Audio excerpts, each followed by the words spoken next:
Welcome to Newsclick. India had passed laws in 2010 pertaining to nuclear liability, as per which compensation for liability in the event of any nuclear accident was to be borne by the foreign supplier. However, recent reports in newspapers seem to indicate that the Indian government, in its anxiety to assist the nuclear industry in America, is willing to work against these domestic law provisions. To discuss this issue with me, I have with me Prabir Purkayastha from the Delhi Science Forum. Hi, Prabir. Now, could you summarize the content of our nuclear liability laws, in particular Section 17, and why these provisions are important? There are two parts to this. One is really the Section 6, which decides how much the operator's liability is, which is 300 million SDRs. It's about, it used to be 1,500 crores in those days, little more in terms of rupees now.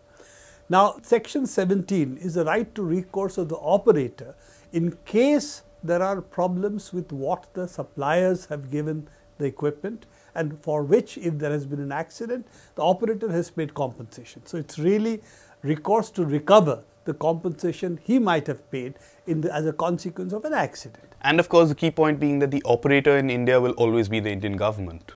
And as of now, the only operator is Nuclear Power Corporation or certain other bodies, all of which are Government of India or Government of India owned.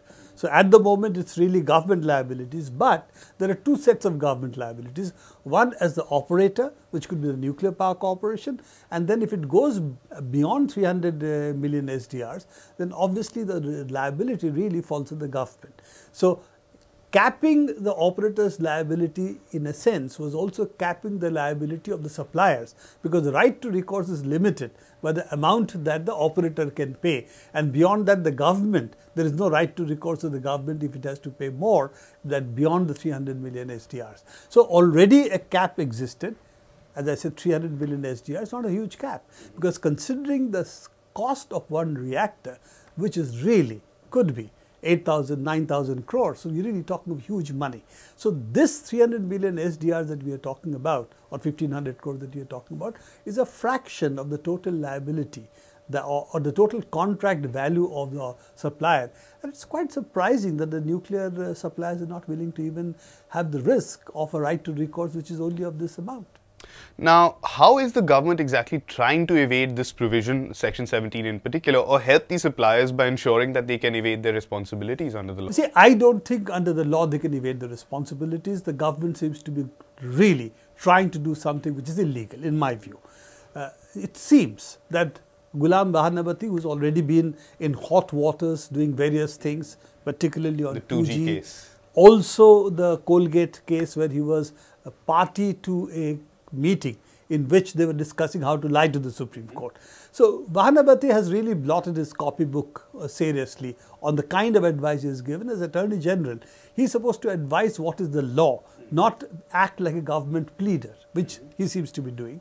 In this case, he seems to have advised that unless it is there in the contract, the supplier will not have liability, in spite of the 17B being there as Indian law.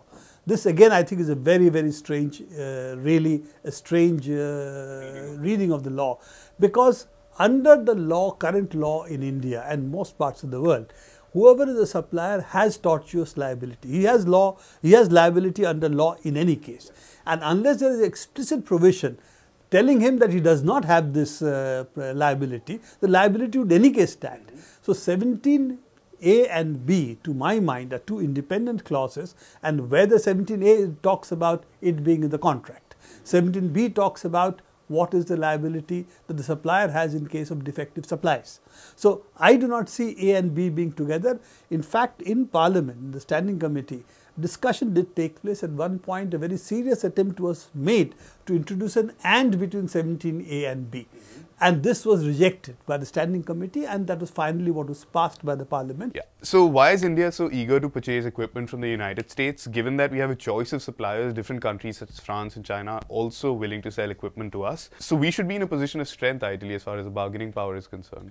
Yeah, it's true that Russia, China and France really are other countries who can sell nuclear technology to us. I think India had given assurances, which are not in public, but had given assurances to the United States when the Indo-US nuclear deal was being signed, and when the sanctions in India were being lifted, we were sort of allowed to come into the nuclear suppliers group club Before that, you were really not there, and you were barred from nuclear fuels, supplying of other equipment, and so on. So I think that's a part of the assurances that Manmohan Singh seems to have given the United States, which today he is trying to honor. Now the question again is, the things have changed radically from that time. One is, of course, the Fukushima accident has taken place. Nuclear power has turned out to be far more expensive than what was being projected at the time. Even the nuclear stations which are supposed to come up in the United States are now stuck because the cost of nuclear power, the Westinghouse reactors, the GE reactors are far, far more than what was claimed at that time. So there has been a financial shift in terms of the economics of nuclear power. And the second part today, which has really changed, of course, is the Fukushima disaster, which has made clear that there is a huge cost to nuclear power, particularly if there is an accident. And if an accident takes place, it is assumed that in Fukushima, the cost will be really borne by the government because the damages are in the excess of $100 billion. And TEPCO's insurance and selling TEPCO will not realize that money. So clearly, the government's liability, in spite of whatever the law might be there, is there for an accident. And unfortunately, if you give assurances of this kind to the nuclear suppliers, it really is playing with the safety of the people, because if the suppliers have no liability, they can supply you with substandard goods. What's to protect them? They're looking for immediate profit. So the supplier's liability being taken out completely, as the government is doing, is really playing with the safety of the people. Politically, don't you think it's a questionable move as well, given, of course, the popular sentiment against nuclear power in parts of India and Kudankulam and so on, for example, and given that we're going to elections fairly soon?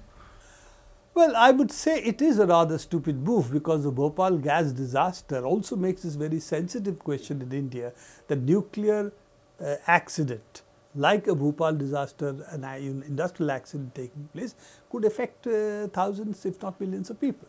So given that, I think for any government in India to take a stand which makes the supplier free of any liability is really, really politically stupid. And as I said, it seems to be Manmohan Singh is really trying to save his face before the United States. It's a very expensive way to save the face at the expense of the country. So given this huge hue and cry that we've seen in the last couple of days in the media, I mean, how do you actually see this playing out now that Manmohan Singh has essentially been caught with his pants down? I think there are two issues here, One is, irrespective of what they signed, whatever they give in writing, the law of the land, I think, takes precedence over any executive assurances given of this kind. So I don't think these assurances are legal. They may help in a contract, they may help in pretending that something has happened, but I think it will get stuck. The second part of it, hopefully better sense will prevail once things have been exposed to sunlight. Such things might then die quite early. Let's hope it does. That's all we have time for today on Newsclick. Do join us again. Thank you.